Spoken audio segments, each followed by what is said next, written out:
ہماری کلاس میں 19 طالب علم تھے. ہم دنیا کے مختلف حصوں سے بنگال میں اکٹھے ہوئے تھے. وہ سیلف ہیلپ اور مائنڈ سائنسز کی کلاس تھی. میں نے 3 دن کا کورس لیا تھا. ان 3 دنوں میں 6 ایکسپرٹ نے ہمیں موٹیویٹ کرنا تھا. کورس کا نام تھا اسٹارٹ اٹ ناؤ، یعنی اب شروع کرو. یہ 10 سال پرانی بات ہے، لیکن کورس کا دوسرا دن مجھے آج بھی اچھی طرح یاد ہے. مسٹر اسٹارٹر ہمیں لیکچر دے رہا تھا. وہ ہانگ کانگ سے تعلق رکھتا تھا. بزنس گرو تھا. اس کی خصوصیت اسٹارٹ اپ تھی. وہ سست اور کنفیوز ٹیم سے بھی کام شروع کرا دیتا تھا. لوگ اس کی اس خوبی کی وجہ سے اسے مسٹر اسٹارٹر کہتے تھے. اس کا اصل نام بہت مشکل تھا. دوسرا اسے اپنا لقب زیادہ پسند تھا، لہٰذا اس نے خود کو مسٹر اسٹارٹر تسلیم کر لیا تھا. اس نے لیکچر کے شروع میں ہم سب سے سوال کیا. اس کا کہنا تھا دنیا کی مہنگی ترین جگہ کون سی ہے. وہ اس سوال کے بعد خاموش ہو گیا اور ہم نے بولنا شروع کر دیا. جن کا تعلق امریکہ سے تھا. اس کا کہنا تھا نیو یارک کا مین ہیٹن دنیا کا مہنگا ترین علاقہ ہے. ہیرو جاپان سے تھا. اس کا کہنا تھا ٹوکیو کی گزا اسٹریٹ دنیا کی مہنگی ترین لوکیلٹی ہے. فرینچ لیزا کا کہنا تھا پیرس کی شانزلیزے. برطانوی ڈیوٹ کا دعویٰ تھا آکسفورڈ اسٹریٹ لندن، جبکہ سعودی طلال کا دعویٰ تھا مکہ کلاک ٹاور کے دائیں بائیں جگہ موجود انچوں کے حساب سے بکتی ہے. میں خاموشی سے سنتا رہا. اسٹارٹر تھوڑی دیر بعد میری طرف دیکھ رہا تھا. جب تمام لوگ بول چکے تو اس نے مجھ سے پوچھا تم نے اپنی رائے نہیں دی. میں نے ہنس کر جواب دیا پاکستان میں کوئی ایسی جگہ ڈیولپ نہیں ہوئی جو شانزلیزے یا مین ہیٹن کا مقابلہ کر سکے.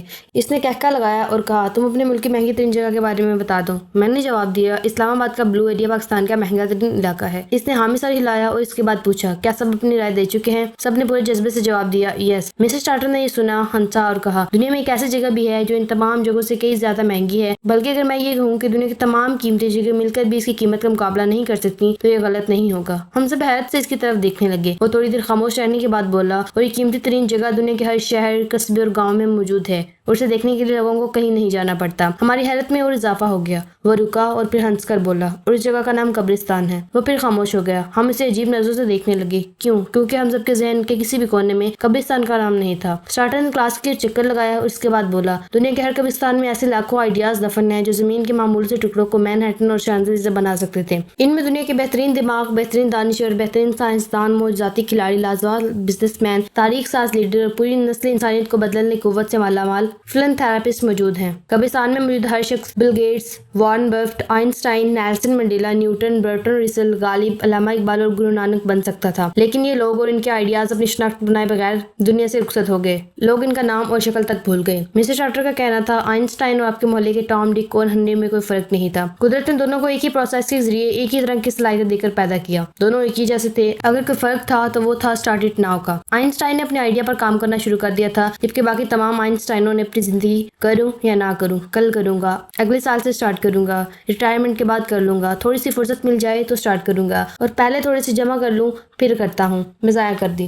یہ سوچتے اور پلان کرتے کرتے قبرستان پہنچ گئے. جبکہ اصلی آئنسٹائن، اصلی بل گیٹس، اصلی وارن بفٹ اور اصلی نیلسن منڈیلا نکل کا انتظار نہیں کیا. یہ اٹھے اور انہوں نے کام شروع کر دیا. چنانچہ یہ لوگ بن گئے جبکہ باقی لوگ کچھ بھی کیے بغیر دنیا سے رخصت ہو گئے. مسٹر اسٹارٹر کا کہنا تھا ہم اگر ایسی مشین ایجاد کر لیں جو مٹی میں ملے ڈی این اے میں چھپا پوٹینشیل اور پلاننگ ریٹ کر سکے تو ہم ہر قبر کی داستان پڑھ اور سن کر پریشان ہو جائیں گے. ہم یہ دیکھ کر حیران رہ جائیں گے کہ ان میں ہر شخص عظیم اور شاندار تھا اور وہ دنیا میں سب کچھ کر سکتا تھا، لیکن وہ صرف ایک قدم کی وجہ سے پیچھے رہ گیا اور وہ ایک حماقت کی وجہ سے زندگی کی دوڑ سے باہر ہو گیا، اور وہ حماقت اسٹارٹ نہ کرنا تھی. یہ بیچارہ سوچتا رہ گیا اور اسی سوچ کے دوران اس کا وقت پورا ہو گیا. مسٹر اسٹارٹر کا کہنا تھا کامیاب اور ناکام، امیر اور غریب اور ونر اور لوزر میں صرف ایک فرق ہوتا ہے اور اس فرق کو اسٹارٹ کہتے ہیں. ونر، امیر اور کامیاب انسان آئیڈیا پر کام کرنا شروع کر دیتا ہے، یہ اسٹارٹ کر دیتا ہے، جبکہ ناکام، غریب اور لوزر صرف سوچتا رہ جاتا ہے، یہ پلاننگ میں اپنی زندگی اور پوٹینشیل ضائع کر دیتا ہے. مسٹر اسٹارٹر اس کے بعد پورے جذبے سے بولا لہٰذا آپ جو بھی کرنا چاہتے ہیں بس وہ بھی سے شروع کر دیں. آپ لیڈر بننا چاہتے ہیں اسٹارٹ ناؤ. آپ کوئی فون، کوئی آرٹ سیکھنا چاہتے ہیں، نوکری چھوڑ کر بزنس شروع کرنا چاہتے ہیں، کسی غیر ملکی یونیورسٹی میں داخلہ لینا چاہتے ہیں، کسی خوبصورت لڑکی یا لڑکی کو پرپوز کرنا چاہتے ہیں،